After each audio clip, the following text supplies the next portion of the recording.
সুরের আকাশে এক নক্ষত্র আজ চিরতরে নিভে গেল। প্রয়াত কিংবদন্তি সঙ্গীত শিল্পী আশা ভোসলে। তার কণ্ঠ দিয়েই তিনি পৌঁছে গিয়েছিলেন সঙ্গীতের সর্বোচ্চ শিখরে। হাজার হাজার গান, অগণিত স্মৃতি। তিনি শুধু একজন গায়িকা নন, তিনি এক ইতিহাস।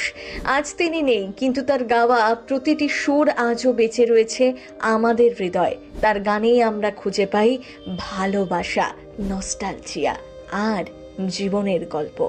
মন খারাপ গোটা দুনিয়া, তার গান যেন আমাদের কানে বাজছে প্রতিটা মুহূর্তে। আশা ভোসলে কোনোদিনও হারিয়ে যাবেন না, তিনি থাকবেন তার অমর সুরের জাদুতেই চিরকাল। মন কিউ বেহকা রে বেহকা। আশার জন্ম হয়েছিল সঙ্গীত জগতের এক পরিবারে। তার বাবা দীননাথ মঙ্গেশকর ছিলেন একজন খ্যাতনামা সঙ্গীত শিল্পী, নাট্য ব্যক্তিত্ব। ছোটবেলা থেকে গান ছিল তার জীবনের অংশ, কিন্তু খুব অল্প বয়সেই বাবাকে হারাতে হয়, আর সেখান থেকে শুরু হয় কঠিন লড়াই। পরিবারের দায়িত্ব কাঁধে এসে পড়ে ছোট্ট আশার। সংসার চালাতে বাধ্য হয়ে খুব অল্প বয়সে গান গাওয়া শুরু করেন। বড় বোন লতা মঙ্গেশকরের সাথে তিনিও ধীরে ধীরে ঢুকে পড়েন বলিউডের প্লেব্যাক জগতে। তবে শুরুটা একেবারেই সহজ ছিল না। প্রথম দিকে তাকে মূলত বি গ্রেড সিনেমার গান গাইতে দেওয়া হতো।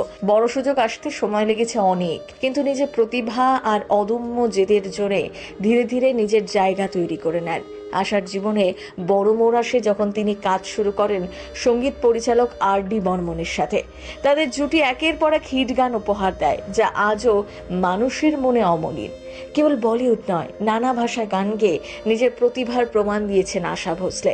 রোমান্টিক, কাব্যিক, ক্লাসিক্যাল, পপ সব ধরনের গানেই তিনি ছিলেন সমান সাবলীল। তার কণ্ঠের বৈচিত্র্য তাকে আলাদা করে তুলেছে। একটার পর একটা সুপারহিট গান, দম মারো দম, পিয়া তু আব তো আজা, আজও যেন কানে বাজছে, মানুষের মুখে মুখে ফেরে।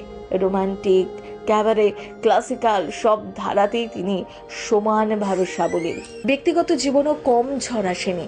সম্পর্কে টানাপোড়েন, কষ্ট সবকিছুর মাঝেও গানই ছিল তার একমাত্র ভরসা, একমাত্র সম্বল। আর সেই গান তাকে পৌঁছে দিয়েছে বিশ্বমঞ্চে। তিনি অনেক চড়াই উতরাই জীবনে দেখেছেন, কিন্তু কখনো থেমে থাকেননি।